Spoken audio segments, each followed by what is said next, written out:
Okay, here we go. Could be a little bit of a problem coming up here. I'm not sure. Today's title, how I am using Python and AI to eliminate a stressful issue for a client. Now I realize I forgot my headset. And let's get going. So as I've been doing recently, I'm going to talk about the title topic in the show, and then we'll go to interacting with the chat room. I've got a couple of emails and a channel comment to respond to from people in the community about various issues, but I want to give you an overview of this new project that I'm working on using Python and AI to eliminate a very frustrating situation for a client.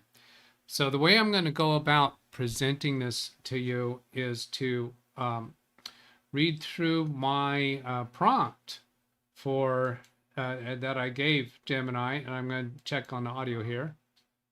Yep, we're good there. And I'm going to read the first two lines off screen because it shows something client specific. This project is for a client of mine who is a law office who specializes in workers' comp and personal injury cases. The project is called Case Costs Project, and the name of the project actually begins with the particular attorney in the office. That's what the piece that I didn't want to show. And then the letter CC is part of this because it refers to his credit card. Staff members in the office make charges to his credit card routinely for filing fees online, which are considered case costs and need to be allocated as such in QuickBooks. Then here's the rest of this that I can show you. Currently, it is a very time-consuming nuisance task to retroactively collect the information from the staff members after the credit card statement is received. I've been asked to streamline this workflow process. I've already created email forwarding rules in Microsoft Exchange to forward all of the confirmation emails when received when a staff member makes a charge through an online system. Those emails are all being forwarded to a specially created email account called Case Costs at client.domain. Obviously, I'm obfuscating their company name there. The emails identify the names of the principals of the case and the date of the filing and the amount of the charge. I think those are the only things we are interested in. They do not include the internal file number used by my client to allocate charges. The end result of this project is I want a mechanism to identify what internal file number each of those confirmation names emails belong to. And with that information, I'll take that off screen. With that information, somewhere there. Yeah, not included in the end result. Yeah. I tried to scroll. That's why I went zoom like that. Well, I have the red dot. Yeah, I'm going to bring this back. I want a mechanism to identify what internal file number each of those confirmation emails belong to, and with that information, generate a QuickBooks IIF file that's information interchange format, I think is what it stands for in QuickBooks terminology, that will import a journal entry that will charge the appropriate amount to the appropriate account in QuickBooks. The bookkeeper will already have made the payment in full, charging that amount to perhaps a short-term liability account where the journal entry will credit that account and charge to the appropriate case costs account. I want to take this project in phases. I'm open to your suggestions of doing this workflow change differently than what I am proposing if you think you have better ideas. The method available to us to determine what internal file number these confirmation emails belong to is that the shared X drive on the Synology NAS has numbered file folders that are named for that internal case number. An alternate method is that those internal file numbers are also tracked through a Microsoft Access application custom created for managing cases. For either of those methods, we can search for the principal names as identified in the confirmation email. There may be times when more than one internal file number has a potential match. We can have a human involved in confirming the matches, but I want an automated or semi-automated process to help with that. I am imagining this process would take place in Excel, or possibly Python or PowerShell would be used. I do not have a specific vision yet how to do the matching. I would like you to restate your understanding of the project and ask any clarifying questions you may have. If that all sounds like a muddled, confusing mess to you, don't worry, you're a normal human being. That is anticipated, expected. Where is that weird? My camera got messed up. The logo should be between those two pictures. So I'm going to take a little bit maybe of clarifying this muddy mess, but let me start by explaining the human portion of this. The title of this episode was using Python and AI to eliminate a stressful issue for a client. Here's the real world life reality happening for my client. My client is a many attorney law firm. You've heard me refer to them as Law 40. The 40 means they have about 40 workstations. Not a huge office, but my largest client. And their bookkeeper has a personal family issue related to a health issue from one of the family members that's causing her to take a lot of time away from work, working remotely. And it's a very stressful time for her. She's a very valued part of the top level administration for this office. There's absolutely no consideration of ever replacing her outside of her request. And she's very stressed out, of course, with the personal situation. So the company's looking for ways to take some of the more stressful things away from her, the time-consuming stuff that could be handled by somebody else. They identified this as one task that could be handled by somebody else, and it's a real pain in the butt. Once they described it to me, what's going on? Here's what goes on. Now, this is in human, normal person terms. You're going to understand this a lot better than that AI prompt that I gave. She gets a credit card statement. It's emailed to her from one of the attorney partners because these charges are all done on his credit card. So he gets the statement. He scans it. He sends it to the bookkeeper. The bookkeeper then turns around and sends that scanned image out. I don't know. She might be getting the paper and she scans it. I'm not sure. She sends it out by email to 4 staff members who are the ones who make these online charges. She gets the statement and she can't tell what case these charges were for. There might be 60 charges in a month. I didn't really count them. I don't even know how many pages. I only got 1 page as a sample. So she sends that out to these 4 staff members, asking them to identify which file number, their internal file number, each of these charges corresponds to. There's nothing on the statement that is a clear indication of what their internal file number is. Not at all. The only thing is the date. It doesn't even indicate which of the 4 of them made the charge.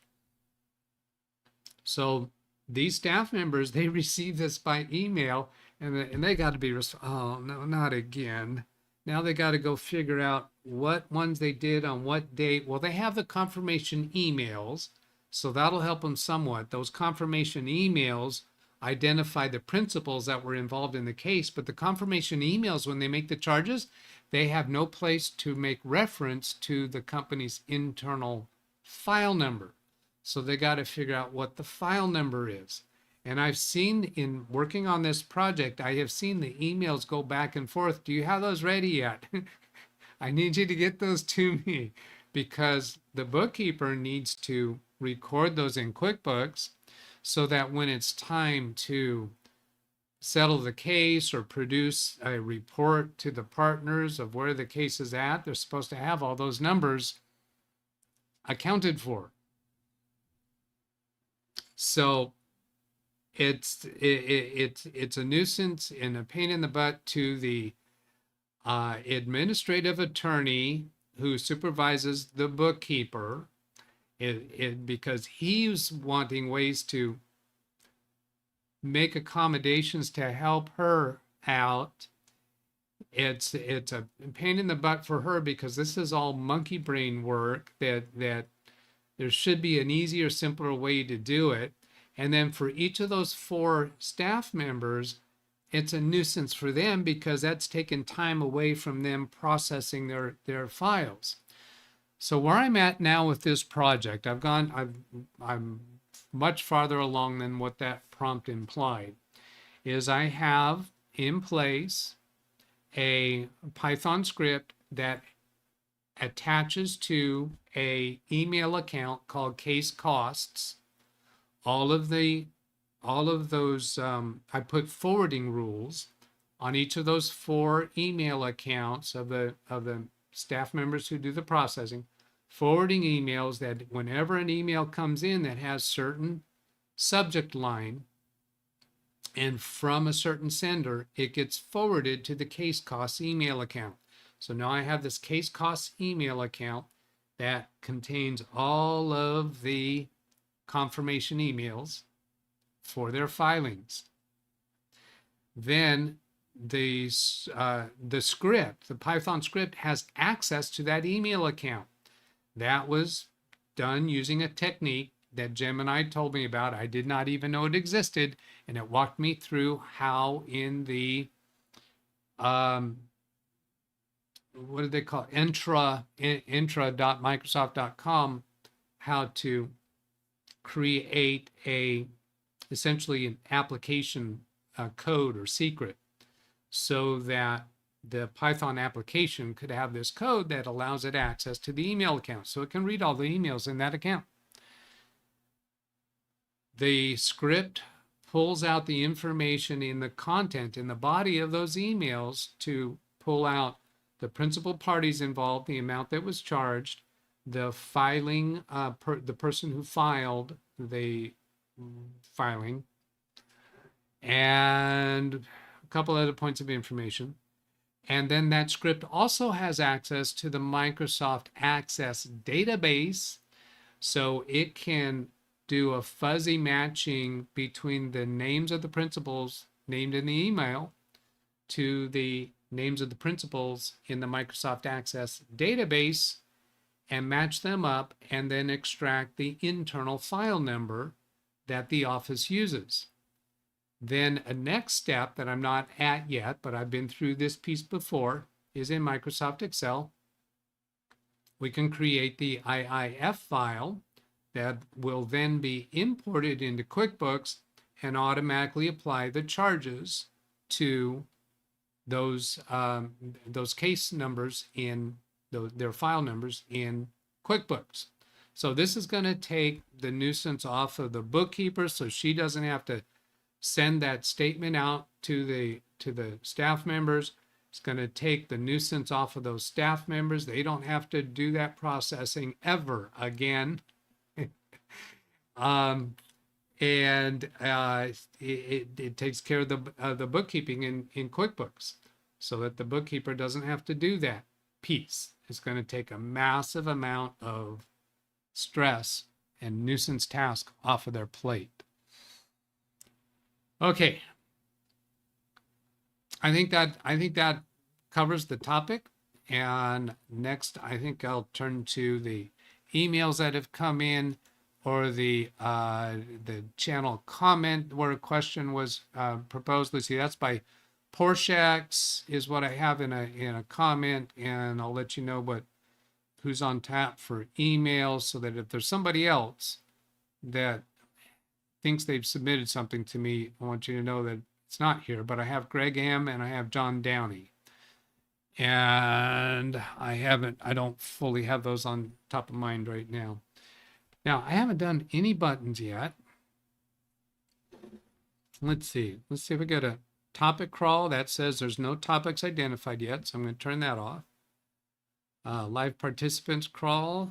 I think that one takes a little while before it shows up. The live participants panel, well, that also takes a little while to show up. Okay, still learning those new features that I have implemented. And then there's something here about how I bring up chat. I did some further developments last weekend for all of this, but my head's been totally not participating in that for a while. Do I want to go? Oh yeah, there's that thing too.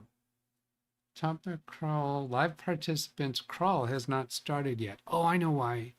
I think I need to refresh those. We came up with that last time. So I'm gonna go over here to my audio sources. You're gonna see a black screen for a little bit. You know what? I'll put on this empty topic crawl so that you know there's still something going. You know that I'm still here. So refresh that page and refresh this page. That needs to get on my list to automate those two things. Yeah. So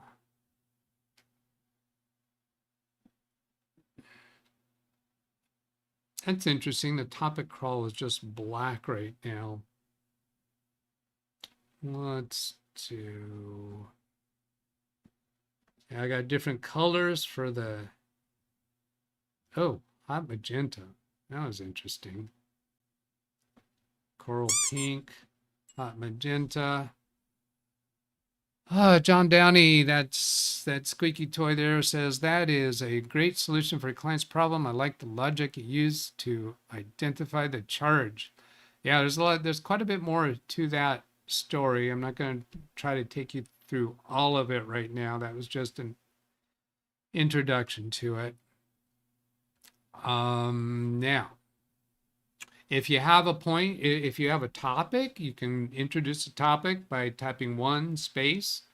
You can put your topic title in quotes if you want to. Just make it 2 or 3 words in length and then type whatever your question is, or you can just type 1 space and whatever you want to, what you want to talk about, or any other number.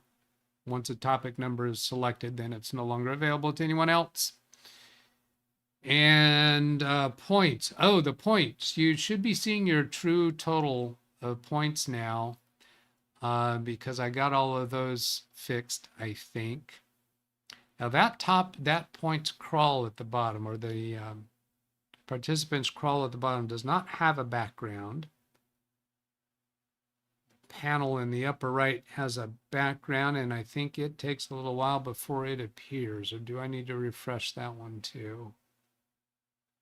I'm going to go black screen again on you. Let's see. Template sources panel. Here's panel. Try refreshing that. See if that fixes the panel.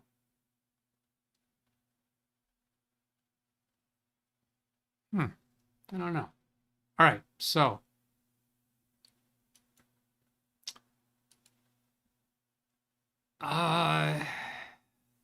oh, I have an interesting new scam email that came in from a client. They asked me, is this true or not? And similar to an issue that we talked about last week that Ken Stout introduced about the somebody claiming that we're reusing their content, and that we wound up determining was a scam. But similar to that one, this one I first thought was valid and then came to realize that it's not. Now there I see the board in the background there. let's see, that is backgrounds and foreground. Oh yeah, so I got buttons now changing the background and foreground. Those buttons change it for the panel and for the crawl. I think when there's a lot of people active in chat, the panel might be better than the crawl. And on the topic of the speed that it goes across, I know how to change the speed. Okay, I'm going to go back to turn the panel off. So anyway, this email, I thought at first that it was legit, and it sort of is. But also sort of not. So I'm just positioning it around so it doesn't expose anything about my client. Here we go. Attention payroll department, the subject line, attention payroll department reference such and such gibberish. My name is Trish with Valley Servicing. I am contacting you regarding a confidential matter of an employee payroll deduction. I am requesting a secure fax number, email address for your company's payroll department. I sincerely appreciate your help with my request. Please reference account number such and such. Please email trish@valleyservicing.com or fax to such number. This communication from a debt collector is an attempt to collect a debt, and any information obtained will be used for that purpose. Well, that sounds fairly plausible that this could be legit. But my client said that they've been receiving a bunch of these emails and they haven't been responding to it because it just seemed off to them, and they asked me to look into it a little bit deeper. So I did. ValleyServicing.com is a legitimate company. But when I looked into it deeper, what I found is that it is a company that is, you know what, let me go this way. Probably be easier for me to recount this if I bring up my Gemini conversation on it. Valley Servicing. Yeah.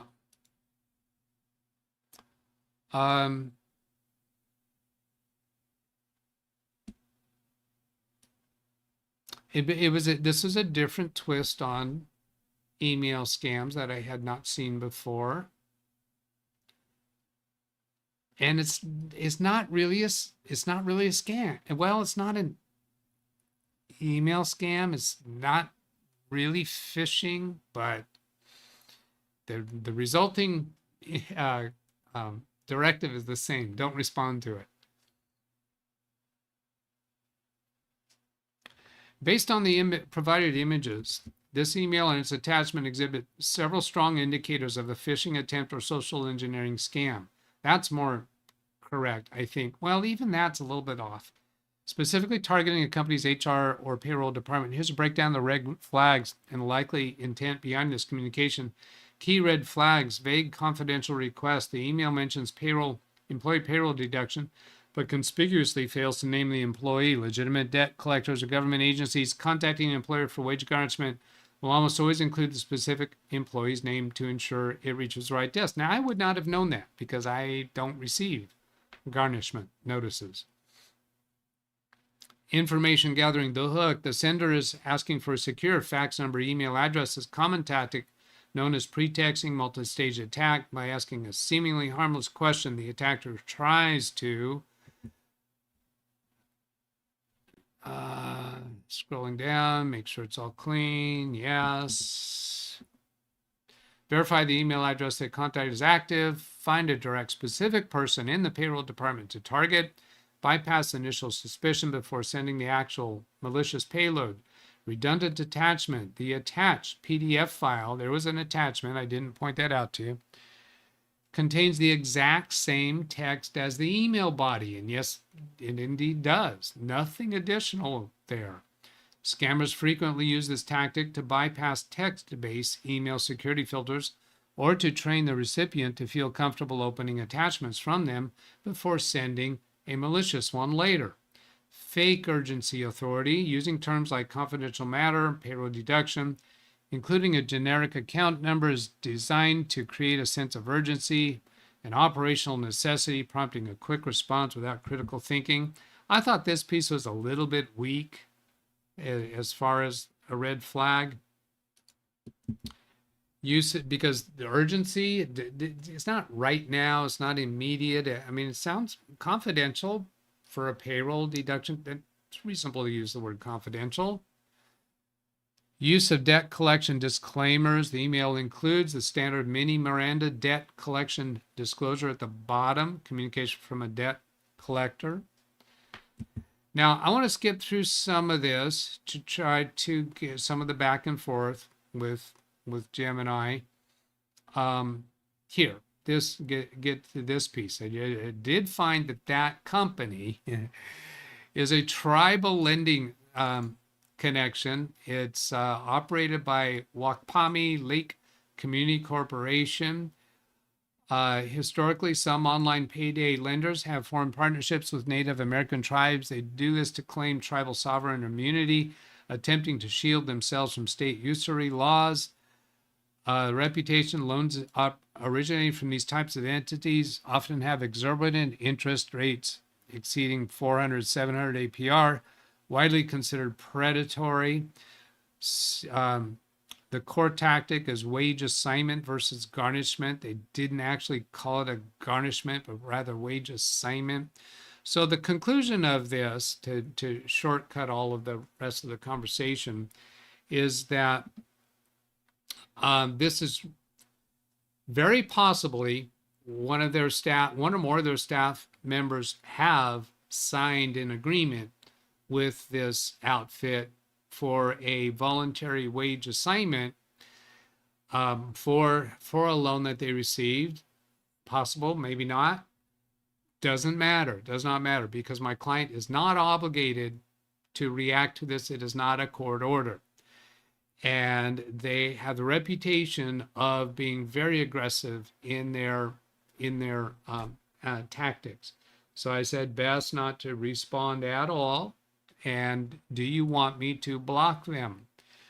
And they answered yes to that. And I let Gemini walk me through the, was that exchange.microsoft.com or the other panel name that I'm forgetting right now, where you essentially put in a rule to block everything from 2 domains that the company was using. The company had 2 different domain names that they operate under, so everything from them is now blocked. Okay, that was that one. Then moving on to my next email. Let's see if I have any topics showing up on the topic crawl. Nope, that says waiting for chat activity. Let's see, did I not put in colors for that? Did I? Background. Oh yeah, I did. Purple haze background. And then is the foreground changing? Looks like it's changing a little bit. Not enough. Yeah, I don't like that at all. All right, well, that's a work in progress.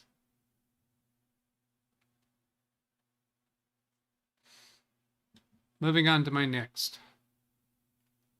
From Greg M. Checking here, nothing exposed. I'd like to move this up higher on the screen. Doesn't scroll down enough to do that. Let's pop it out.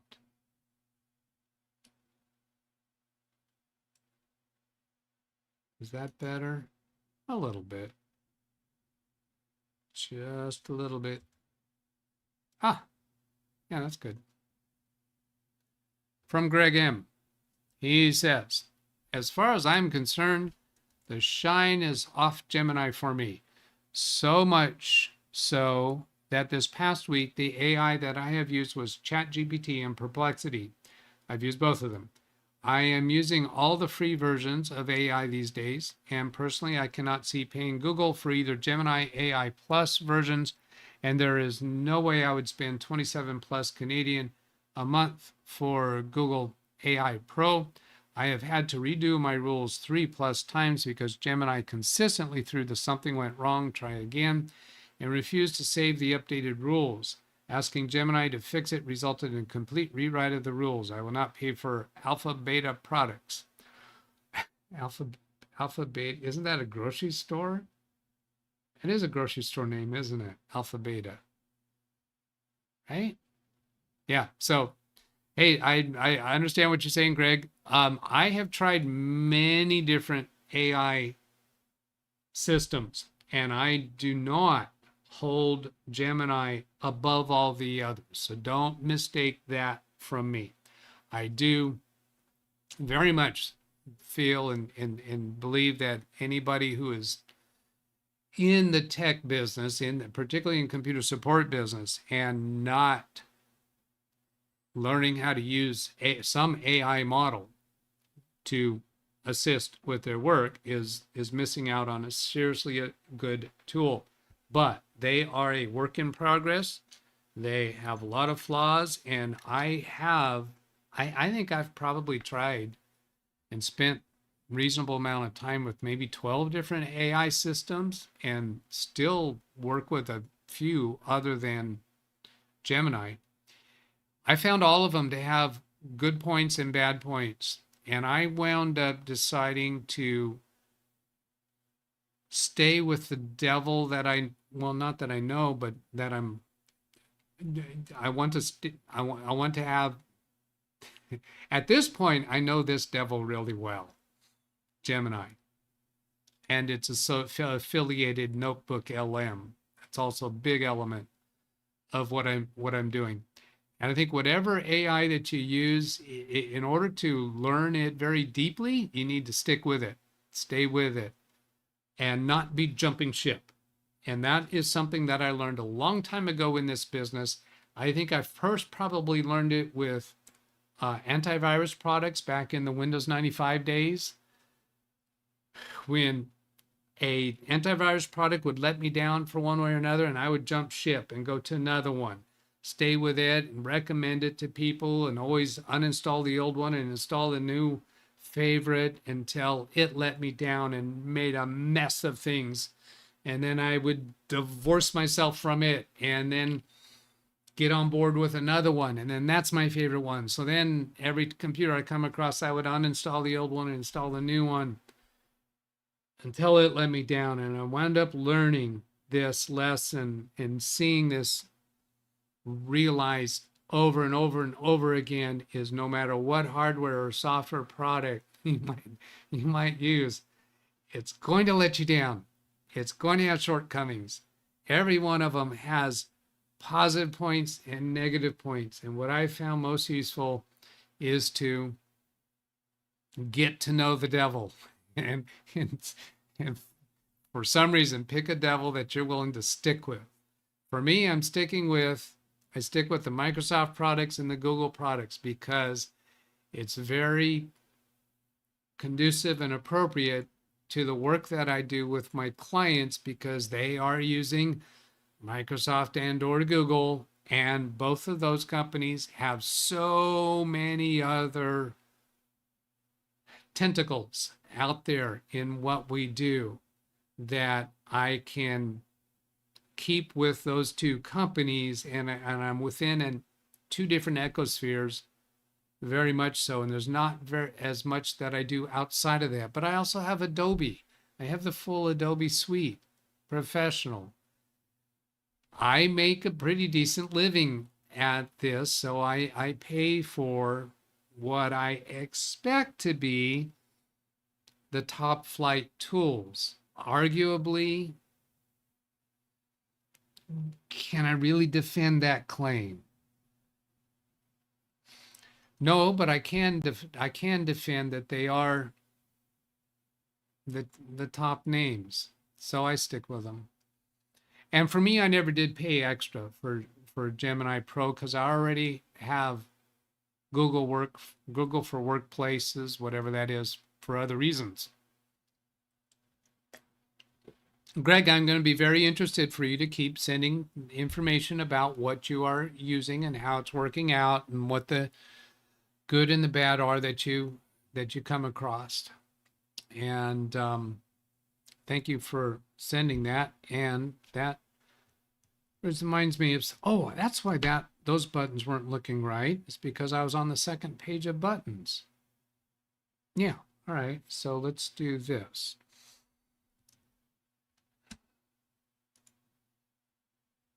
If I come over here to show this screen and do a Control F for Greg M. There's Greg M. And then I'm going to use this one. Move down. Oh, now that's going a little weird. That should be highlighting only one of them.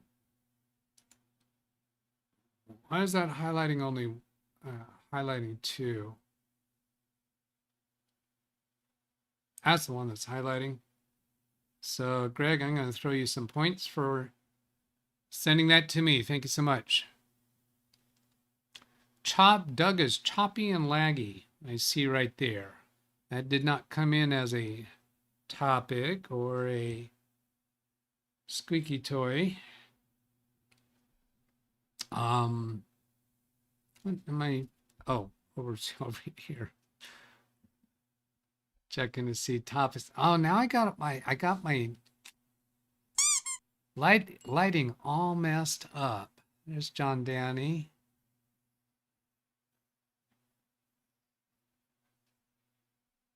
Get to that in just a moment, John. Oh, I'm looking at my numbers. I had one frame missed due to rendering lag, so I don't see a problem on my side. And if I scroll to bottom and let's scroll to bottom, highlight current location, then move up. I received an alert from Waza about malware detected on my Mac. I used Gemini to find the problem was caused by no screen, a remote access program, not malware.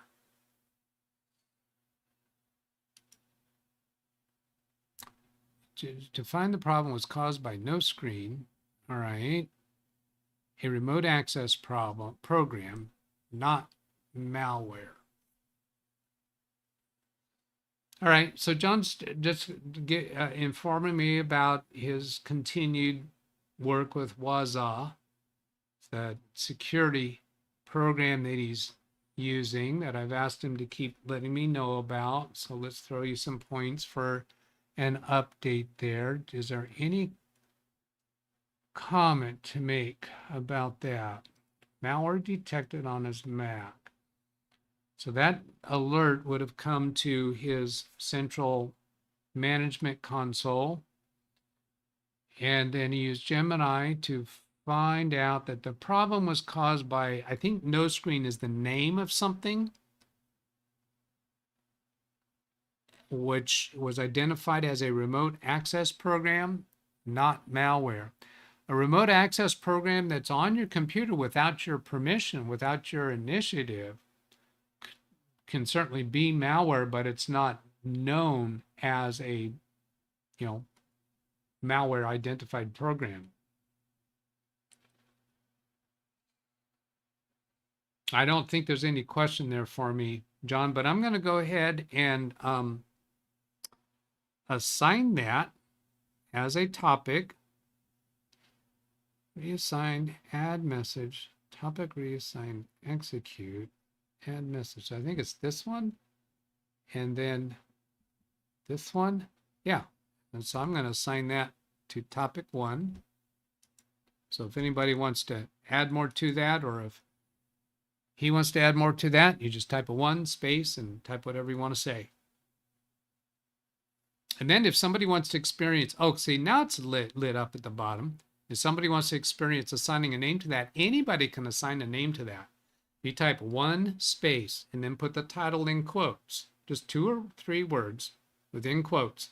That will assign a name to that topic for the first person who does it for that topic. Now that, let's see, there was a squeaky toy recently. I don't think I got to yet. Scroll to bottom, move up. Wasn't there another squeaky? John Downey. Oh, that was it. Okay.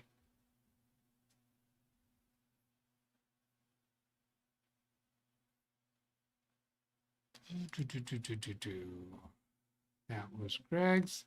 On to this. All right, I got an email from John Downey. Quite a bit in here. It looks like it's AI generated a bit. So I'm going to go ahead and throw John Downey some points before I forget for sending that. I'm already on John Downey, so then throw you some points. And come over here to the email. He says, recently a YouTuber stated that Secure Boot was unnecessary because there are no active rootkits. I thought I would inform your viewers that this is completely wrong. Just check the Open Threat Exchange. You will see that they still exist. While reviewing SEIM, Security Information Event Manager for a major university, there were several rootkit alerts. Now, I myself do recall recently a comment on about not needing Secure Boot, but I had a different understanding of that comment than the way John is representing that. For a major university, there are several rootkit alerts. Yeah, certainly there are rootkits out there. However, the potential of a particular environment encountering a rootkit is a very different matter, a very different point. Major university, a university way more likely to be vulnerable to a rootkit, to actually have a rootkit find its way to them.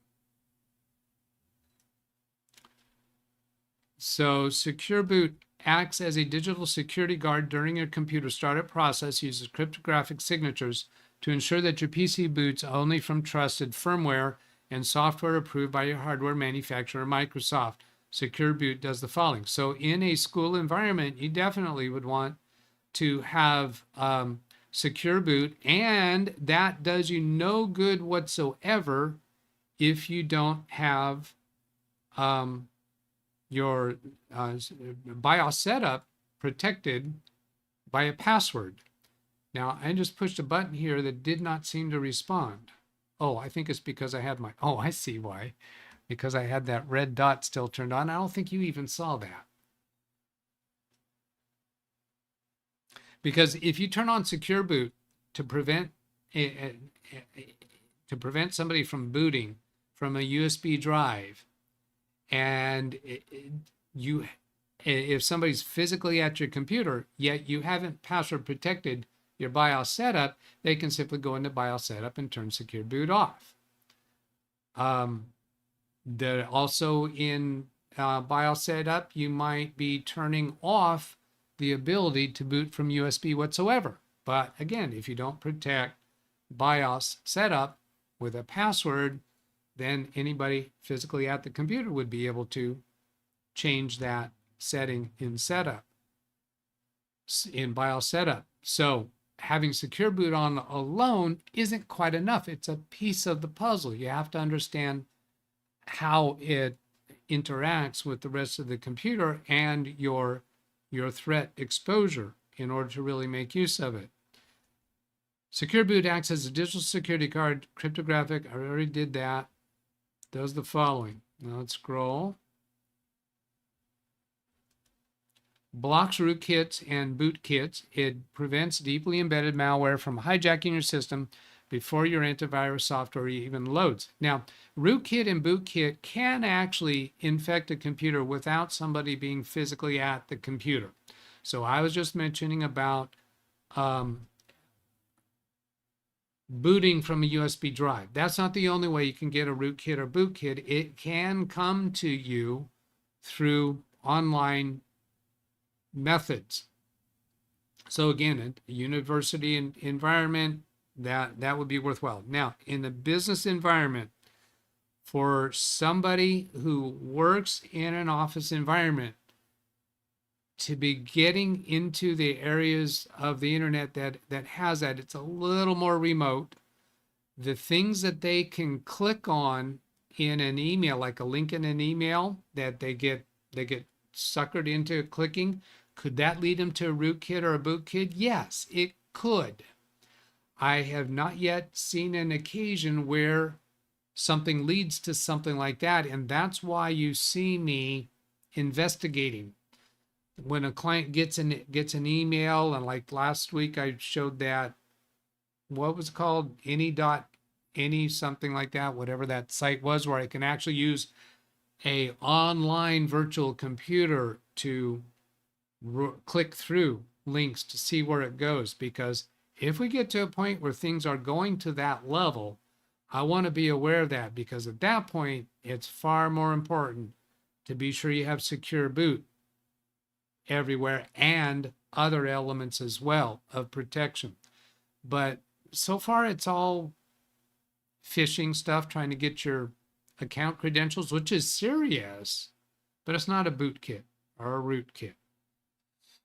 And the types of infiltrators that are interested in trying to get that onto your computer, I mean, I just don't see them going after the level of clients that I have, because I don't have people that are concerned about industrial espionage, government spies, and so on. So I don't struggle too much against people who are a little relaxed, and particularly if there's some extenuating circumstances about turning off secure boot. Windows 11 requirement. While Windows 11, university environment, yeah, do that fully. Well, now, wait a minute. There's a possible exception to that. In a IT classroom environment where it's air gapped between the educational environment for the students and the faculty environment. If it's air gapped, then you could be a little more lenient, because a lot of the school environments, they re-image everything each semester anyway. So there might be a case for allowing students to work with that. But somebody has to have an understanding of what's going on, what the risks are, and somewhere administratively decide how much of a risk are we willing to take. Windows 11 requirement. While Windows 11 can technically run, I heard that, if you disable it later, the operating system officially requires a secure boot capable system to install and receive certain system updates smoothly. Okay, let's look closer at that.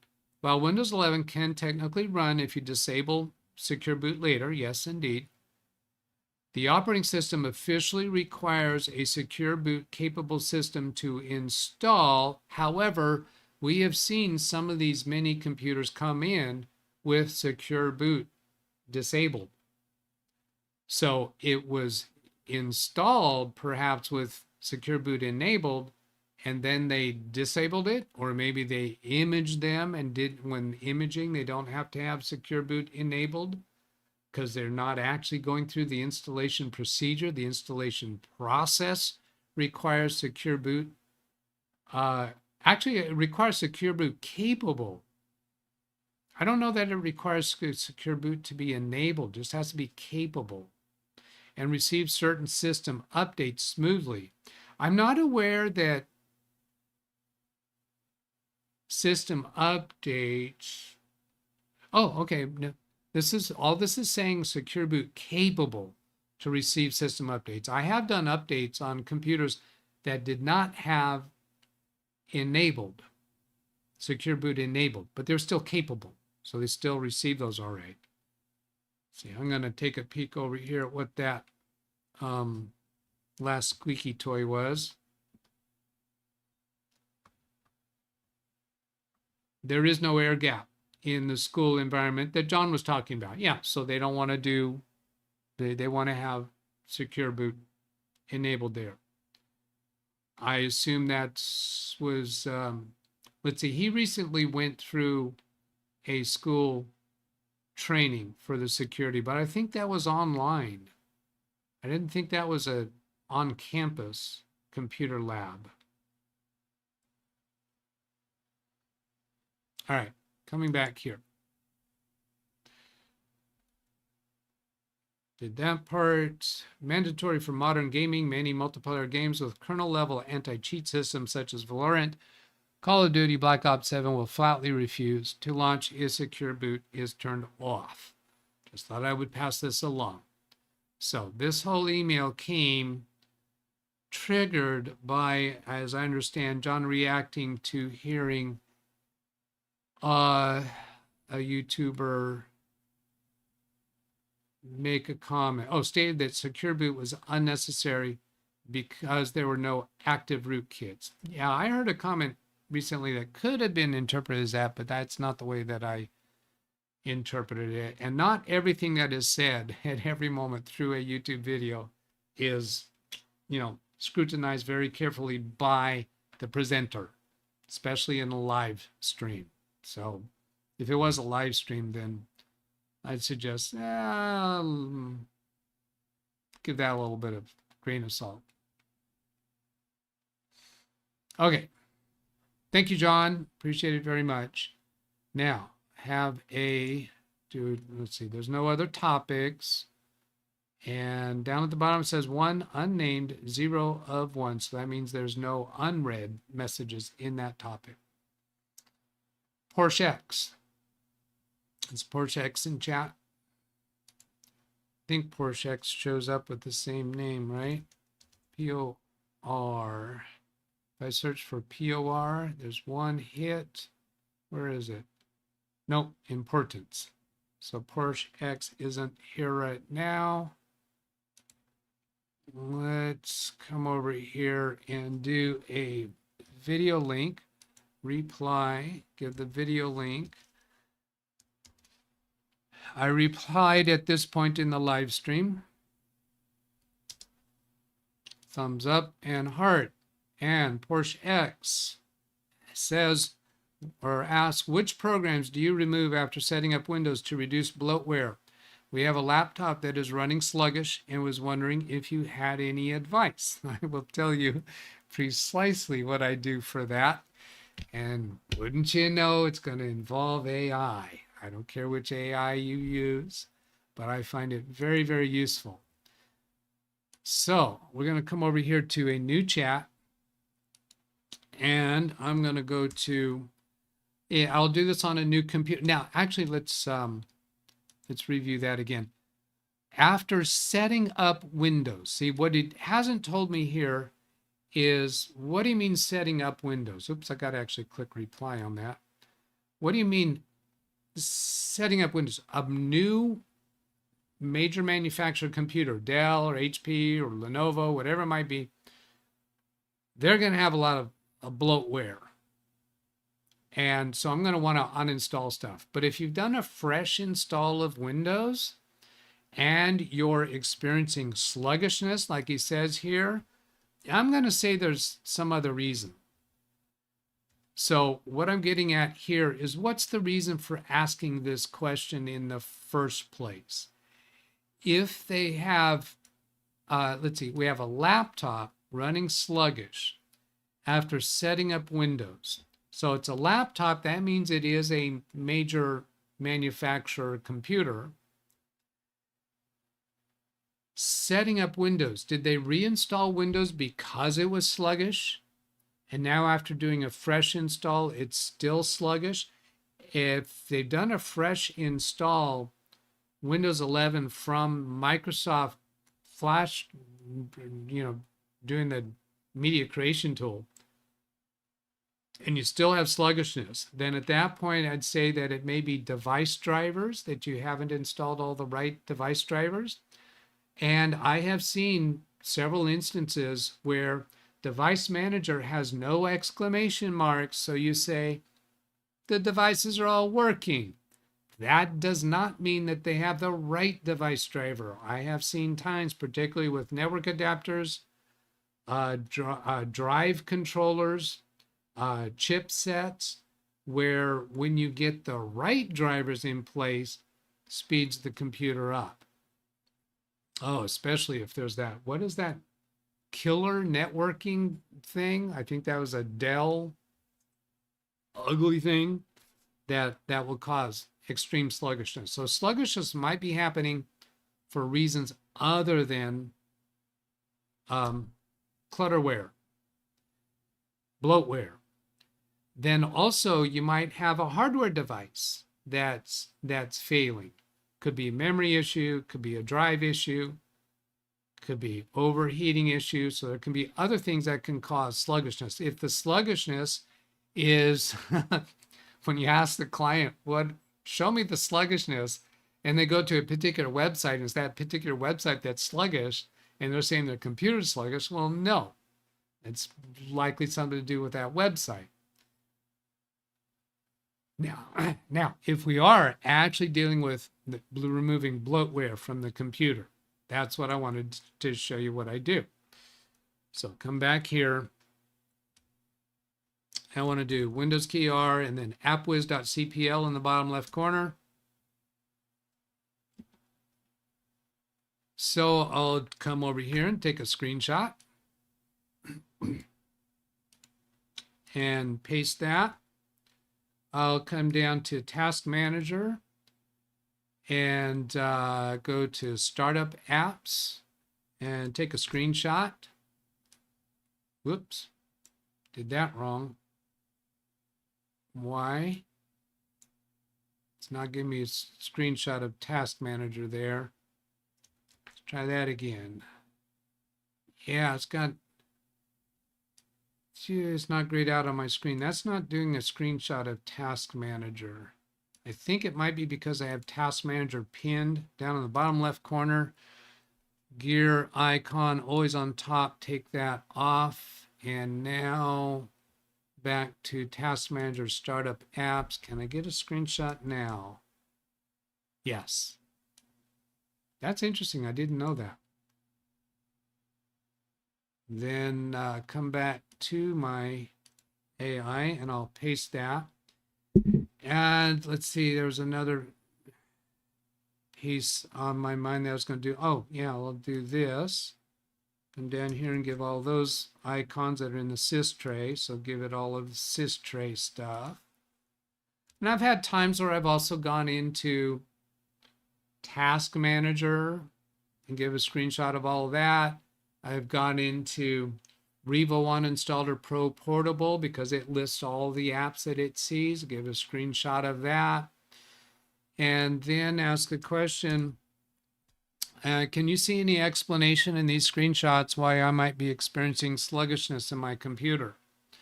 And which ones would you suggest that I uninstall? And do you advise any particular order of uninstalling them?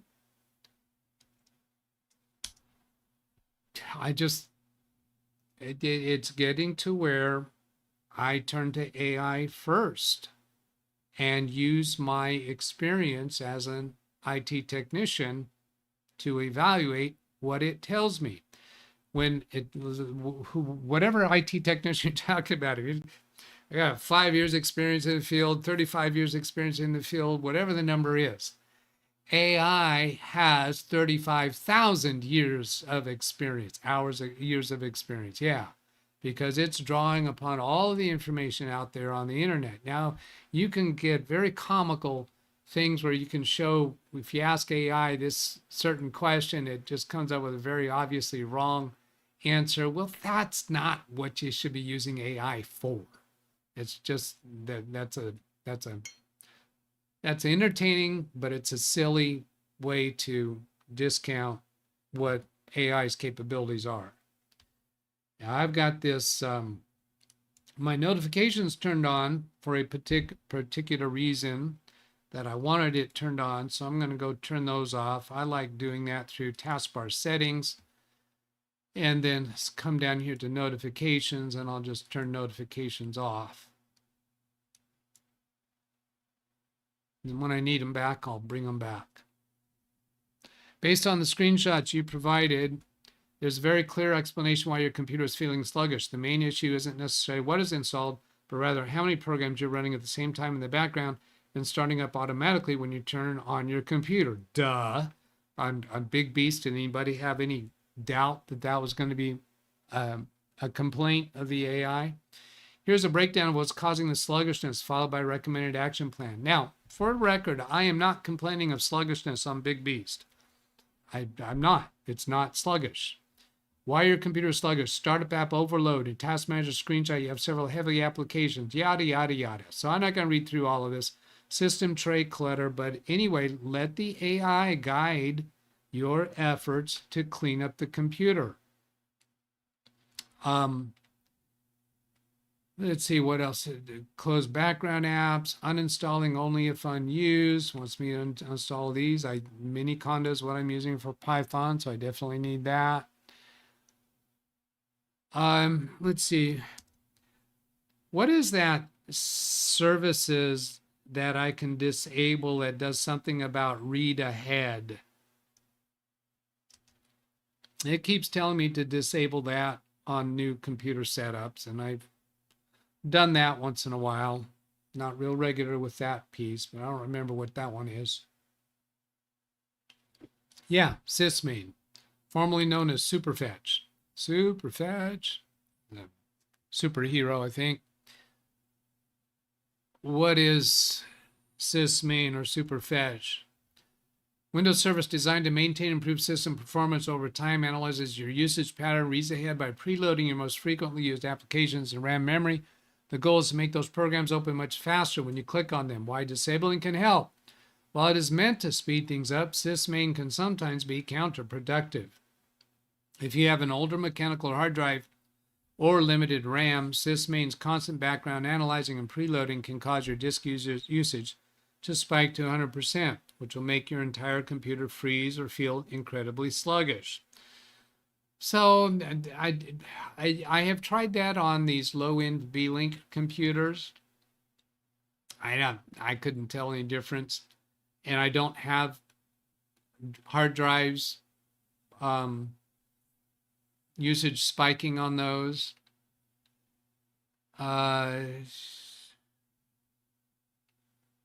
RAM memory, they haven't been a problem. So you disable it by going to Service MSC, go to sysmain, and disable it. So I'll go show that. Windows key R, services.msc in the bottom left corner. Spell it right with the plural. And then go down to sysmain. So click on any of them and type sys. There's sysmain, right click and stop it, and then go into properties and disable if you want to do that. So that was all in response to Porshek's question regarding bloatware. But if you want to give me more information about the sluggishness that you're experiencing, I'd be glad to go further with it. But I would encourage you to explore further with that with any AI system.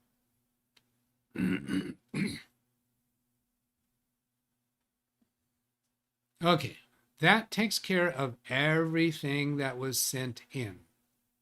Oops, I got to refresh this page and see if there's anything new in comments.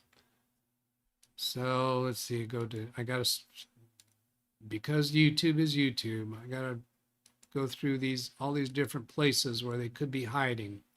Nope, nothing in there. You might notice that I have not been doing a great deal in encouraging people to leave comments on videos.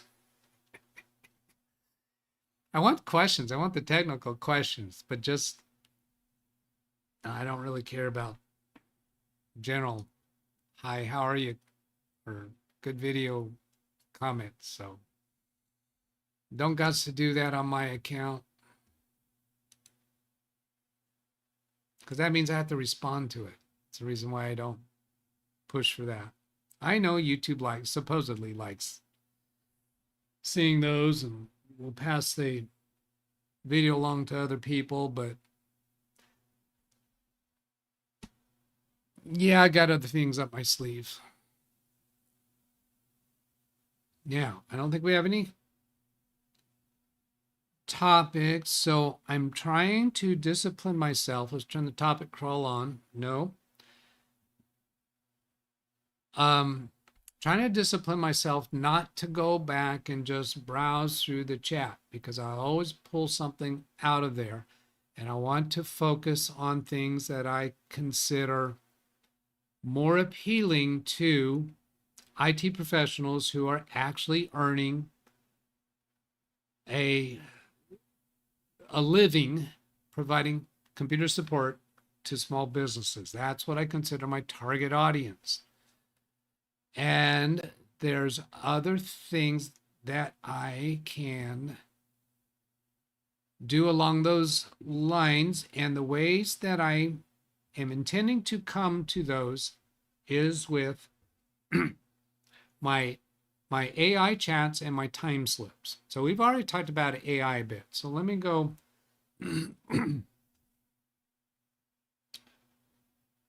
trigger memory of a topic by looking at recent time slips. And the best way to do that is to look at my time sheet. Think that, oh, that way, right? No, I did that wrong. What else is new, Doug? Really? You did something wrong? Well, blow me over. There. Okay, let's see. That's a new computer setup. Oh, an Amazon declined payment issue. Let's see, the migration from a Dell computer to a B-Link computer.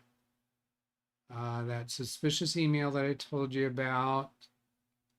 Oh, price drop for the B-Link computers. These in October 2025, they purchased several of these low-end B-Link computers for $200 each. And then in, what was it, I think April, in beginning of May, they were up to $409, more than twice the price. And now this last week, they came back down to $339. So that's interesting to see a price come back down. I don't know if that's going to continue. Hope so. Then let's see, a client had trouble with printing a country club newsletter. It turned out to be anytime what they were doing is they were clicking on a link to go to their newsletter for the country club, and it was just coming up with a blank screen. And so they were upset about that. And so we just switched to a different browser. That was in Mozilla Firefox. It was not working. So I just told them when you want to go to the newsletter for the country club, go over here to Google Chrome. This was a person who did not understand the concept of web browsers. And he said, well, do you think I should be using Google Chrome instead of Mozilla Firefox? And I said, does not matter which one you're doing. You have all your bookmarks and you're accustomed to Mozilla Firefox. I suggest stay in Mozilla Firefox. and just use Chrome when you're wanting to access that newsletter. Now he also has, let's see, his email was through a web browser from Comcast email address. And some of the newsletters from the country club were working. In the body of the email, you could actually see the newsletter there. But then some of them were not working. So I think what was going on is some months they include something in that newsletter that just somehow Mozilla Firefox can't handle. Can't handle that. And that's when he has to use Chrome.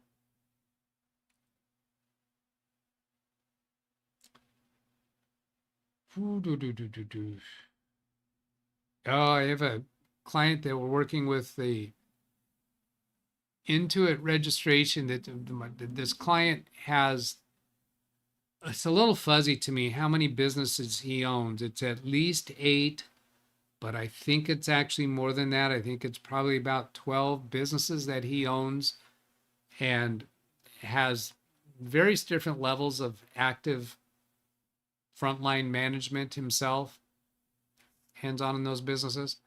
But they are in QuickBooks. He has company files in QuickBooks for 8 of them. The other ones are bookkeepers, outside bookkeeper.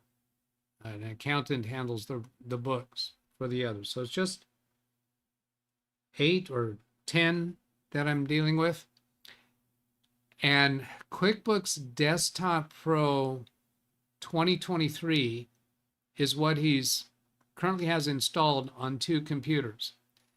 He has a current active subscription for QuickBooks Desktop, which means he is fully licensed and capable of having the 2025 version. Or is it 2024? I don't remember which. The more current version. Well, the version that he has installed is giving him a bunch of problems because it's about to run out of support at the end of May. No longer going to be in support. So he's got all these messages coming up. And he's got a bunch of messages wanting him to sign into the Intuit account for each of these companies. Problem is, there's 4 different email accounts that these 10, I think it's 10 company files are assigned to, and we only have access to one of those email accounts.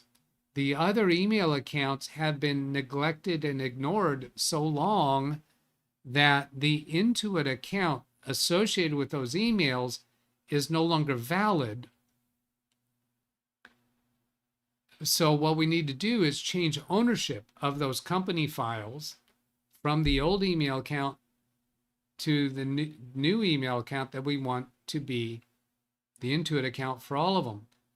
The complication is that since there is no valid current Intuit account, never mind accessing the email from those accounts, there's no valid Intuit account for the company files that are associated with those email addresses. We cannot change ownership. It's really weird. It appears that Intuit has 2 different validation methods. We can sign the account, the company file, into the email accounts that we no longer have access to the Intuit account using the email address that we no longer have access to, but we can't access the administration for the Intuit account that have those email accounts associated with them. So in order to change the ownership of all these, we have to send PDF of the owner's driver's license and any of 3 different corporate documents. Most of these are corporate businesses. So this is all like snail mail for each one of these company files. Oh my gosh, Doug, the things you get yourself into.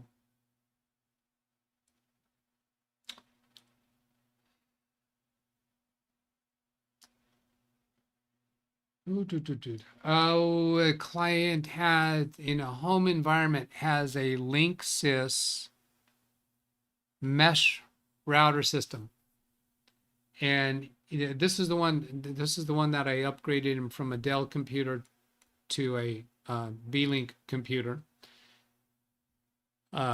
Windows 10 to Windows 11, and he has this Linksys device, and his wife was unable to print to the copy machine. I found that she was connected to the correct Wi-Fi network, which was the AT&T Wi-Fi network. There's an AT&T router. She had the AT&T SSID, but the computer connected by Ethernet to the AT&T router had a network address of 192.168.1. something. The laptop had a IP address of, it was a little weird, 10.192. something or other. So a different IP subnet, even though it was connected to the AT&T. It was not a guest network. It was the main network, but it was different IP range. Turns out what happened is somebody had bought the Linksys mesh system. I think they're like $300 or $400 per device, and they had 2 devices. And they configured it such that there was an Ethernet cable coming from the AT&T router from a LAN port to the internet port on the Linksys. And the Linksys had been configured to broadcast the same SSID that the AT&T router was broadcasting, but the Linksys was functioning as a DHCP router as well. So it was sending out, assigning IP addresses that were different than the AT&T network was. So both the AT&T router and the Linksys device within 8 feet of each other were broadcasting the same SSID.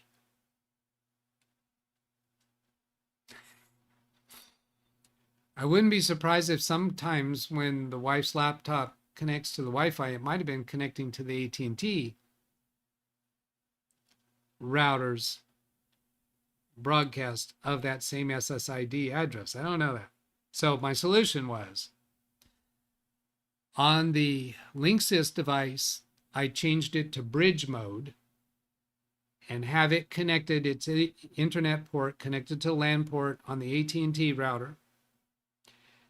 And on the Linksys device, I disabled its DHCP, and it still broadcasts that same AT&T SSID that all the family's devices are already configured for that SSID. So I didn't want to change it, didn't want to change the password. And then on the AT&T router, I disabled its Wi-Fi capabilities so that the AT&T router assigns the DHCP addresses to everybody, but the Linksys device does all of the Wi-Fi communications. And that also, I walked through that with Gemini. In fact, that brings up an interesting idea to show you what this, a way to use AI, whatever it might be, whatever AI you might be using. Yeah, so here's the final deployment checklist. This is the end of the conversation, and I'm going to put in a prompt here.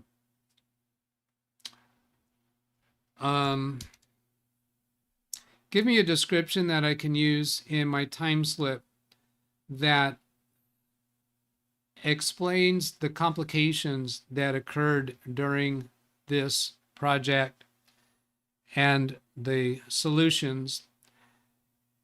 worded in a way that a non-technical person would be able to understand why this was a unusually complicated issue to resolve. Okay, I took that off screen when I pressed enter because I want to be sure it doesn't present anything about the client's name. I don't think it will. And I've found it really useful for asking the AI to summarize what we've done.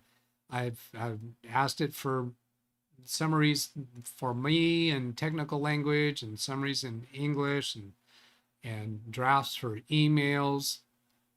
So scrolling through this, yeah, that's all good. So here we go. Here's a description you can copy and paste directly into your time slip or invoice. Breaks down highly technical conflicts into clear cause and effect explanations that justify the necessary time spent on troubleshooting and reconfiguration. I mean, it wasn't extreme the amount of time. Issue summary. Investigate and resolve severe Wi-Fi range reduction, device disconnects, and printer communication failures. Underlying cause was a major configuration conflict between the primary AT&T equipment and the secondary Linksys mesh system. Complications encountered. Competing network controllers. This is more than I would ever put in a time slip. In fact, I probably should go look at what I did in the time slip. Competing network controllers, Linksys system, AT&T system were both actively trying to act as the brain of the network. This created two completely isolated, invisible networks inside the home. Devices connected in the back of the house could not see or print to devices connected in the front of the house. Signal collisions. Both devices were broadcasting the exact same Wi-Fi name while sitting right next to each other. This caused laptops and phones to become confused, constantly dropping their connection as they rapidly ping-ponged between the two competing signals. Locked equipment access. The Linksys equipment had been originally configured using a cloud-based mobile app. Oh yeah, I forgot about that, which locked down the standard administrative access. I couldn't even get to the administrative console. Manually bypassing this security required using physical hardware recovery keys to safely rebuild the settings without destroying the connection to the secondary wireless unit in the home. Resolution and optimization. Bypassed the cloud security lockout and successfully gained local administrative access to the Linksys system. Reprogrammed the Linksys equipment into bridge mode. This stopped it from fighting with the AT&T equipment, turning it into a single high-powered Wi-Fi extension that allows the AT&T box to seamlessly manage traffic. Logged into the AT&T equipment and permanently disabled the internal Wi-Fi radios to eliminate all signal interference and overlapping channels. Verified that the secondary Linksys child node successfully reconnected to the newly configured network. Result, the home now operates on a single unified network. All devices and printers can seamlessly communicate, and the Linksys mesh system provides maximum uninterrupted Wi-Fi range without drop signals or collisions.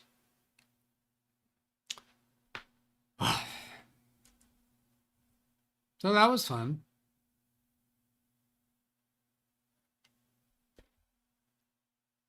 Yeah, here's my actual time slip. Because this client doesn't require all that much. Oh, there was actually a couple time slips because one was, all right, so here, 6:30 p.m. to 6:50 p.m. Researched options and device plan for how to configure the Linksys and AT&T routers to coexist without causing collisions and while providing distant access to the internet and copy machine printing. He closed his business and he took the big full-size copy machine home. Yikes. Then another one on site. Connected laptop to the Linksys device, reconfigured for it to, my laptop to Linksys device, configured it to manage in Wi-Fi bridge mode without managing DHCP in order to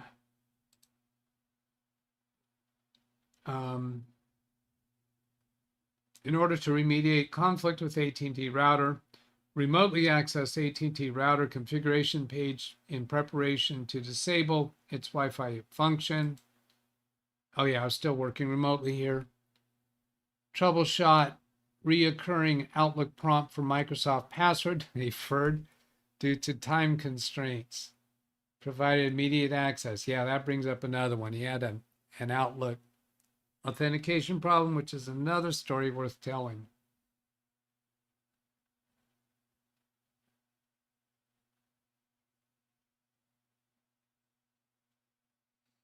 Oh, here's where I actually went back on site. This was 26 minutes on site. Returned a Linksys device to use disabled Wi-Fi on AT&T router. Discovered there is a second Linksys device in the house because actually they didn't think there was a second one, but yes, they found it.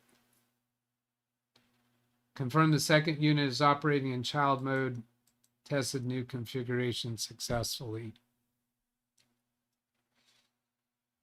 All right.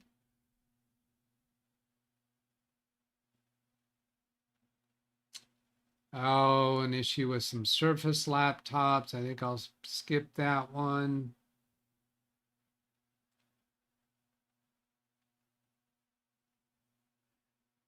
Already talked about that email issue.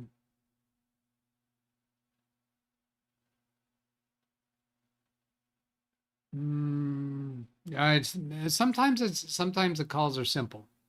This next one, client calls and says, well, I think it was a text. I don't know if it's how I connected remotely to the office, but I can't see the former person's emails. This was a company administrator, not IT administrator, but business administrator, who still receives from the email account for the previous business administrator. She said, I can't see those emails.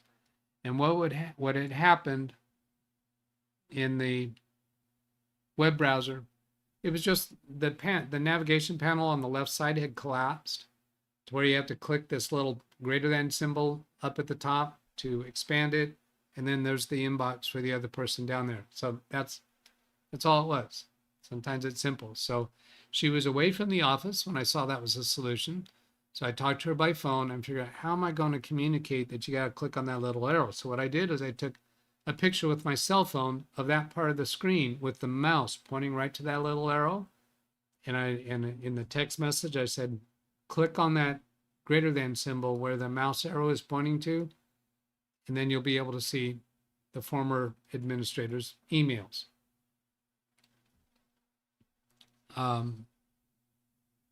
But when the complaint was sent to me, I had no idea that it was a simple thing or a major thing. I thought, she says, I can no longer access their emails. I don't know, is it asking for a password? Program won't launch. Why are you saying that? So I connected remotely to her computer and I saw that was closed. I mean, that's probably what it is. So I expanded it. Yes, the emails are there. I collapsed it.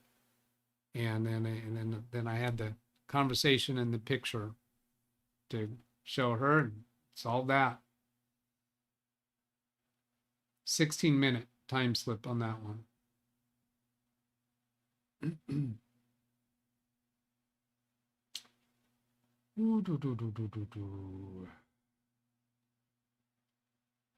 Oh, and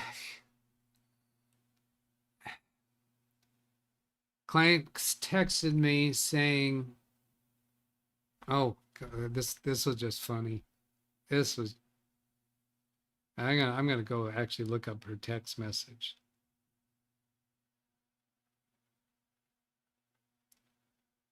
Okay. And this is part of the thing. Don't believe what they say.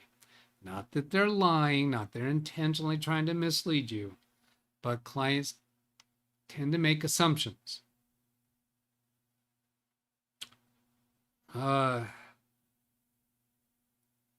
Let's see, where is it? There. Okay, here we go. Hey, Doug, if there is something wrong with my printer, who should I contact?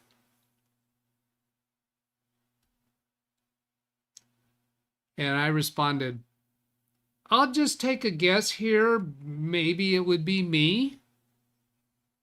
And she responded with a laugh emoji. And then she followed up. She says, "It's hardware, not software. Thought I'd ask."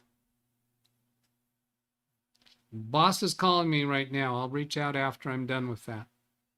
And I said, okay. And then the next thing that happened was our phone conversation and remote connection. She's saying that it's a hardware problem and thinking that the printer is defective. No, I explained to her by phone here's what the way she described what happened. She was printing multiple pages, and then the printing just started coming out more faded, and then blank sheets of paper.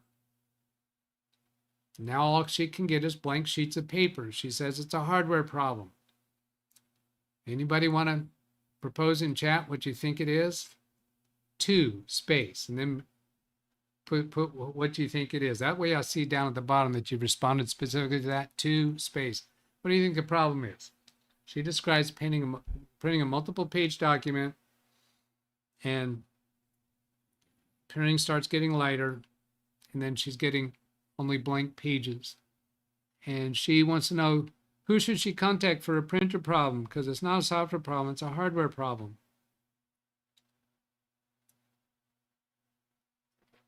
There it is. There it is. Number 2 at the bottom. Somebody has responded. So now I'll go over here and bring this up on screen, press topic 2. John Downey, no ink. Mike Wojcik, no ink. Let's go give John Downey 1,000 points for being right on the ball, being the first one. We'll give Mike Wojcik 500 points. You guys may have thought that you responded at the same time because you're both 1236, both at 1236. John Downey again, Amazon for more ink. Bottom says topic number 2 is 0 of 3. But how did we get there? We didn't actually get there yet, because that description I gave you about lighter printing and then no printing, that's not really the way that she described it to me first. She described gibberish. That was printing and then it printed gibberish, unintelligible. I don't think she used the word gibberish, but that's what I heard. Whatever the word was that she heard, I heard it printing hieroglyphics. That told me corrupted print job. So I told her, yeah, but I said, have you restarted the computer and the printer? She said, yes, multiple times. Remember that. Remember that. She claimed to have restarted the computer and the printer multiple times, because that's going to come back to haunt us in a minute in this story. So I'm thinking corrupted print job. The printer glitched, something on a page of that document corrupted the print job. I've had that happen before. So I said, yeah, you restarted both devices, but you haven't cleared out the print queue, the print spooler. So I connected remotely to her computer before she was back at the computer, and I went into well, I'll show you where I went. Windows, no. Actually, I need to take this off screen for a moment. Go to the C drive. Do I need to? No, I don't think I need to.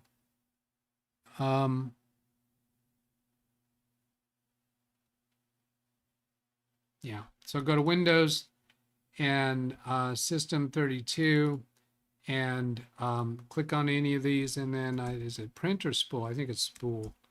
It's the name of the folder. Yeah, spool. And then go into printers.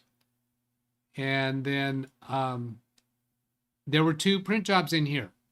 They were not recent. They were a couple months old. So I deleted those, thought, that could be what it is. And then I went, sometimes you can't delete those until you stop the print spooler. So then Windows key R services.msc in the bottom left corner. And then click on any of these and type print. right? Print spooler. And right click and stop the print spooler. And then you should be able to go delete those. So I was able to delete those print jobs, but I came in there anyway and stopped the print spooler and restarted it. And then I went and looked at her printers. So Windows key printers and scanners to see what printers were listed. There were no printers listed. Well, that's because when you just recently restarted the print spooler, it'll take a minute for the printers to populate here. So here they come. So then I saw what printers that she has. So now I know what printers she has. Now are ready for her to return to her computer. So I sent her a text message back. I said, call me before trying to print, because what I wanted to do is have her use the buttons on the printer to verify that we can do a test page from the printer itself. So when she got back, I asked her to restart the printer after what I had done there. And then, can you tell from the buttons on the printer, can you find your way to a place to do a print test page from the buttons on the printer itself? She says, well, I think so. Now at this point, I had not gone to the trouble of looking up her printer on the internet to see what buttons are available. So she starts reading me what buttons there are. And first is black and white copy and color copy. I said, oh, stop right there. Stop right there. Okay, go ahead and put a sheet of paper on the copy, on the glass, wherever you input things that you want to copy. And just do a black and white copy and see if it can do that much. We're not even going to try to send a print job yet. Just see if the device can print anything. And it's got copy buttons. I didn't know that. So she put something on, press copy black and white, and it comes out blank. And I mean, okay, I don't think it's a print spooler at all then. And then I said, well, try doing a color copy. Now, when she did the black and white copy, she got all excited. She's doing something because she hears it running, right? But it comes out blank. So try a color copy. That worked. Color copy works. So I said, I think you're out of ink. Now, we had already had the conversation. Could it be out of ink? She says, no, I just replaced the ink.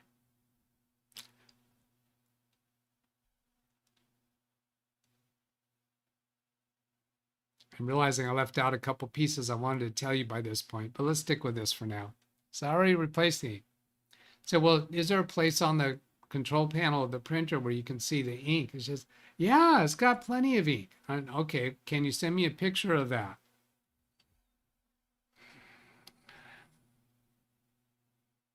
Here's the picture. Should I do, let's see, I've got a way to show this on, what is that app that I have for showing the phone through my computer? Oh, I think I can just, the phone will tell me, because I just go do this and then broadcast. Yeah, and it's Baby Beast is all ready for that. Splash Top is the program. And let's minimize things in the background so it's less confusing.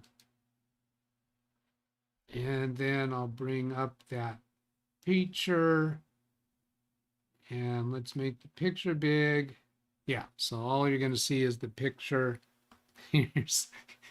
Here's what she refers to. It's got plenty of ink.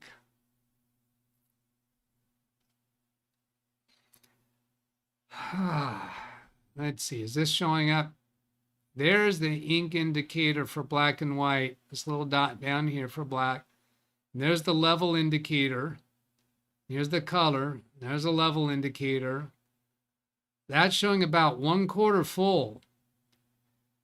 These are not very accurate. It's not like they have a float in the in the ink cartridge like you would have in a gas tank, that you can drive your car down to where it's, really bare bones empty because there's a float in there actually detecting the level of the ink in there. I don't know how the printers actually detect how much ink in there, but I don't think it's that accurate. This ink is not got plenty of ink. We have proven that the printer works. We know that the black is not working. Put a new cartridge in it. Just buy a new cartridge.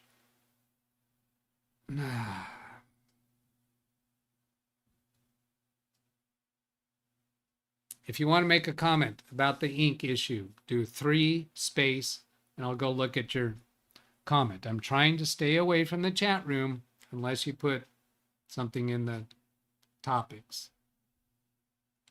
No, the things that I skipped.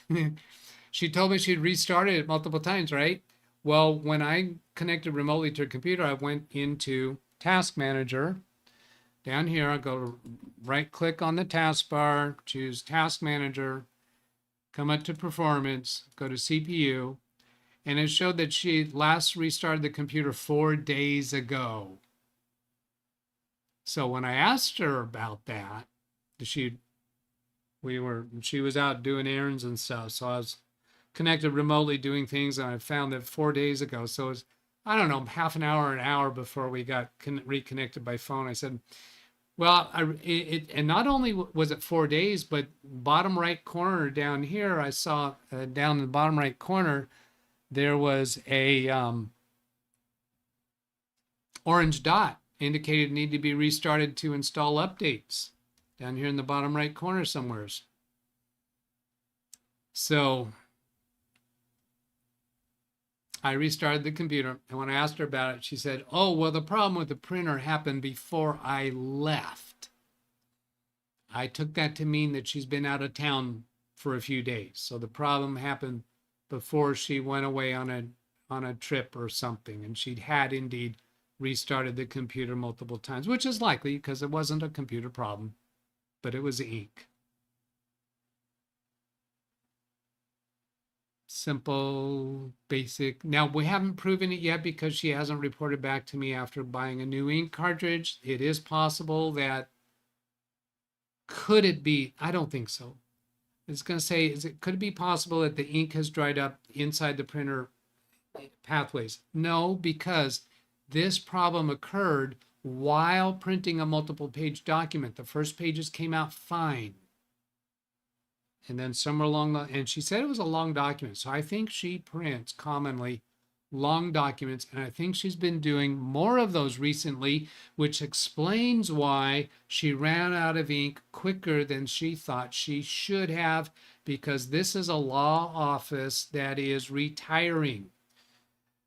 The attorney and the paralegal mostly work from home these days, and they only have a small number of cases they work on, but I do happen to know that he's about to make a court appearance, and that tends to generate more printing.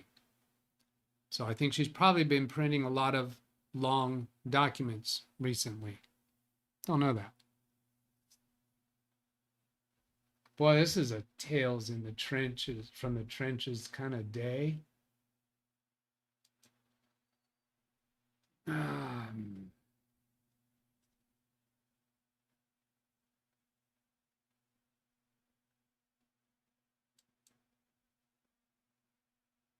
Let's see if there's anybody saying something to topic. Yeah, 3 untitled.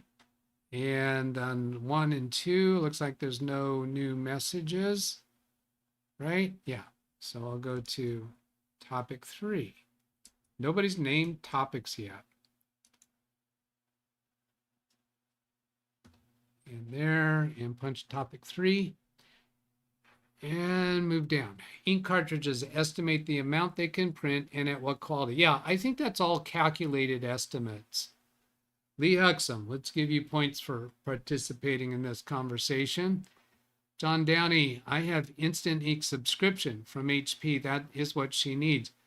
Well, if, you know what? Yes, that would do it. and I'll give you points for participating in that conversation. Instant Ink would do that because that has software on the computer that's monitoring how much printing you're doing. So it's going to know by how much printing you're doing, it'll be able to estimate when you need ink. Yeah. The amount of money they spent on me troubleshooting that, yes, that's worth paying the premium ink price. Inkjet printers are usually Inkjet printers are usually set for using the color cartridge to create black unless you actually tell it to use the black for black and white. Yeah, your word usually there apparently did not apply in this case. Because obviously it did not switch to mixing colors in order to accomplish black when it needed that.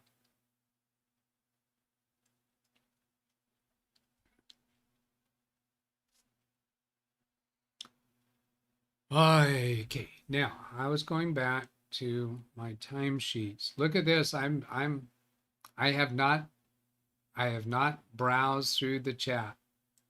It is my intention for that to go away, browsing through the chat to pick up on topics, because I think that was just too sluggish and took me on topics that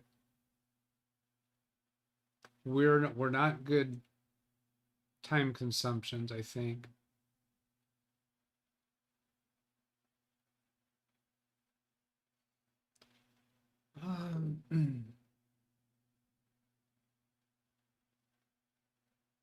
Yeah, so I think I'm going to pass on the others that were in the timesheets. Now, let's go look at over here. Search chats.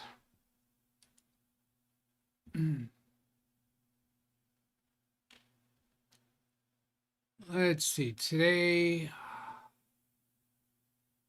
Now that doesn't make sense. I know I've been in chats other than those two today. There are several for yesterday, the 21st, 21 for the 19th. That's not even possible. I mean, it was more than that. If you're curious about any of the topics you see that you're curious about, what are you talking about there? I'm happy to tell you, but I use this for a lot of stuff, both professionally and personally.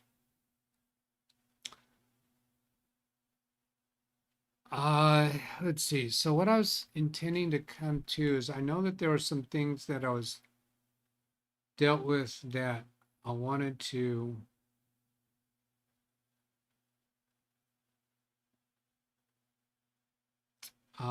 bring up.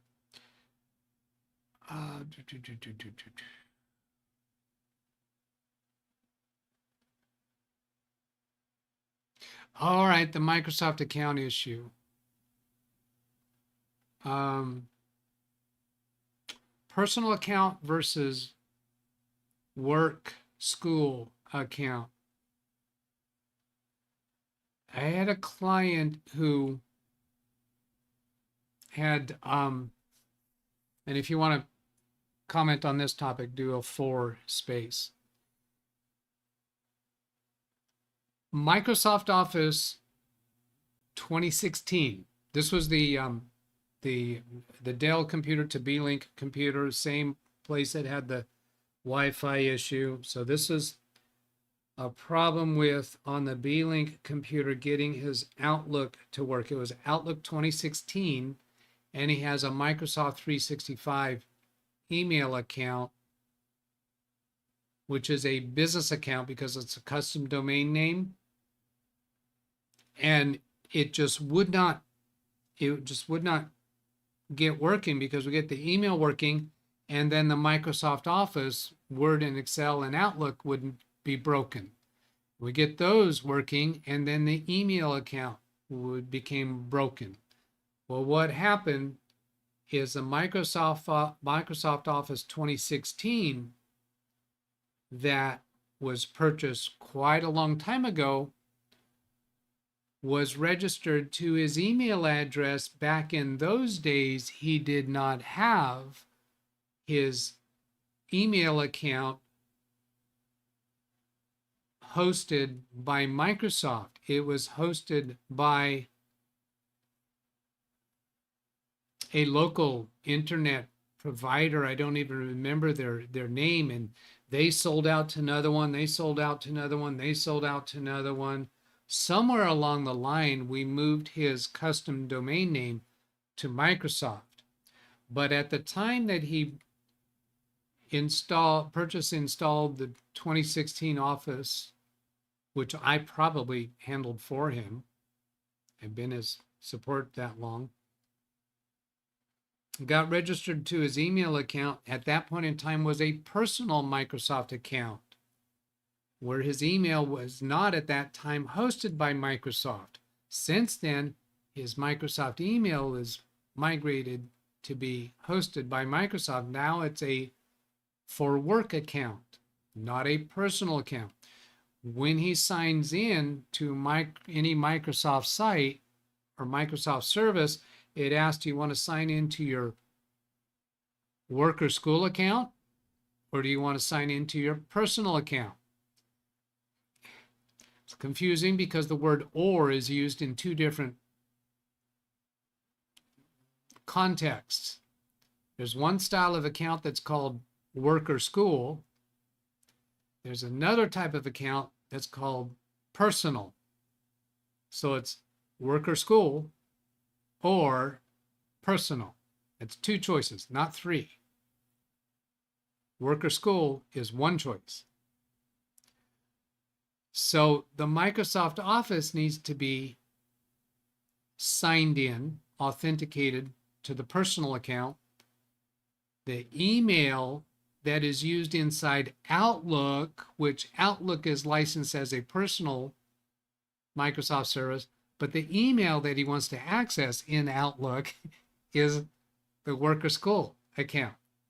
So Microsoft has a way to essentially merge those two, and it involves creating an alias account, what looks like an email address. So we did client name at outlook.com. Actually, we did, I don't know, we called it client name Microsoft 2016 or legacy or something like that at outlook.com, but I never had to create a password for that account. There is no email that goes to that account. That address is created as an alias in his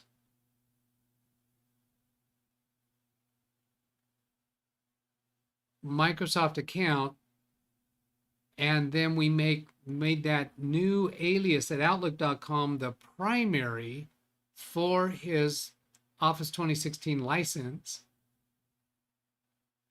and this fixed it. It's weird to explain. I should probably have the AI give you an explanation of it. In fact, I think I did set it up that way. But now what happens when we sign in to any of the Office 2016 products, we sign in with his normal email address. When he moves his mouse up to his profile icon at the top, it shows his normal email address. But that has somehow merged the two accounts or made it so that it all works.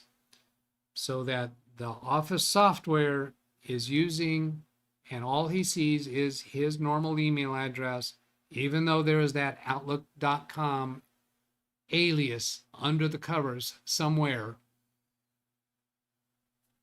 and his Outlook email is coming in fine. So that fixed it all, and I let Gemini walk me through all that. See, how can I do that? Outlook.com.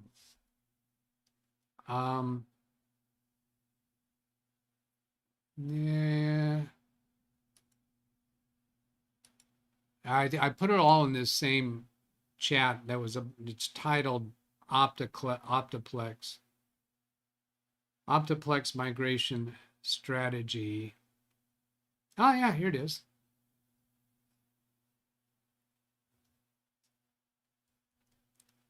Here is your draft for your time slip that balances technical detail with clear bottom line results to justify the complexity of the repair. Resolved a complex overlapping namespace conflict where the user's custom email address was simultaneously registered as a legacy personal Microsoft account for their Office 2016 software license and a federated GoDaddy Entra ID account for their actual Exchange mailbox. To permanently decouple these conflicting cloud identities and prevent the Windows web account from repeatedly dropping authentication tokens, I engineered a native Outlook alias to isolate the software license. Following this structural fix, I bypassed the operating system level device management hooks and rebuilt the corrupted local Outlook data profile from scratch, ensuring the desktop application now synchronizes stably with the mail server. Now that had some technical babble in it, but that's what I asked for. I said, I want you to give me a draft version explaining the work we've done here for my time slip. For the client, it should be about 3 or 4 sentences long. Include enough mix of plain English and technobabble so the reader can understand this was not a normal configuration. So, yeah, because who wants the client to say, why are you sitting here for 3 hours? It wasn't that long, but and that was all remote, whatever the time was. What was the time? What day was that? Let's see, that's client. It was an hour and 20 minutes, including, the research, figuring out. I had a pretty clear idea why the problem was happening. Oh yeah, we're into overtime. I am so tempted to go browse through the chat right now. You just don't know. I don't see any unread topics. Now, another thing I am going to do, because I know that some of you put in at LWTDB, hitting me in orange.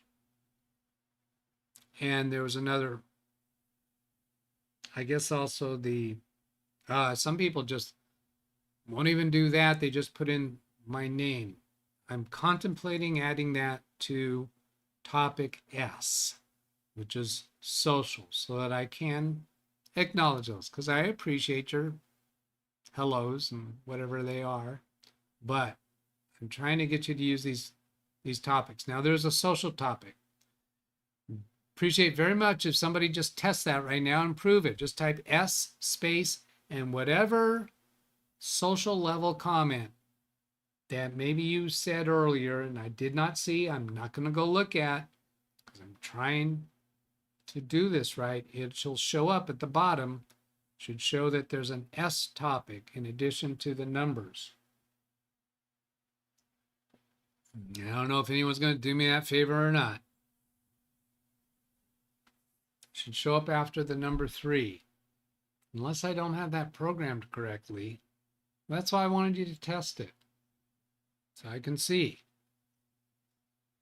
S space, whatever message you want.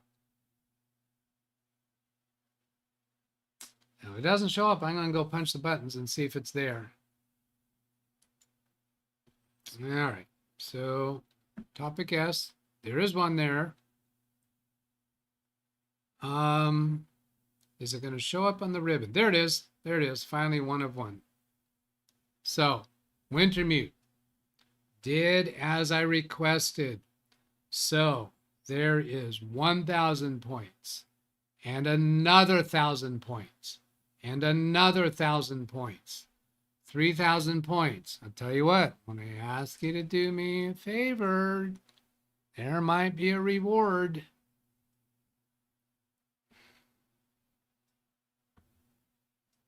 Let's see, I guess I got to go over here to confirm those went through, because I haven't tried doing 3 in a row before. Did those go? Yeah, they did. All right. That's it. I'm out of here. Have a great weekend, everybody. I will catch you next time. I wonder what button I'm supposed to press these days. Tell you, I need a cheat sheet. Goodbye.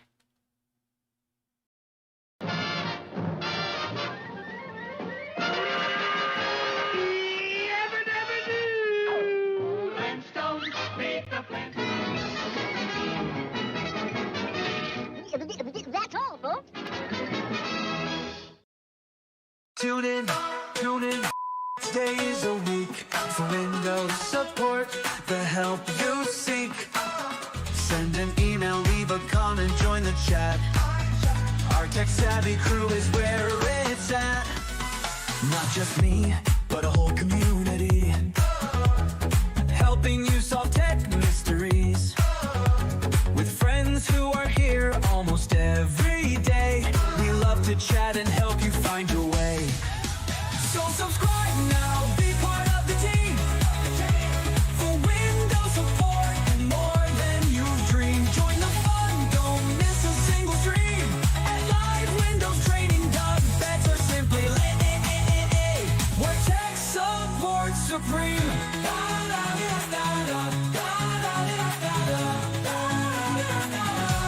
Where tech support supreme.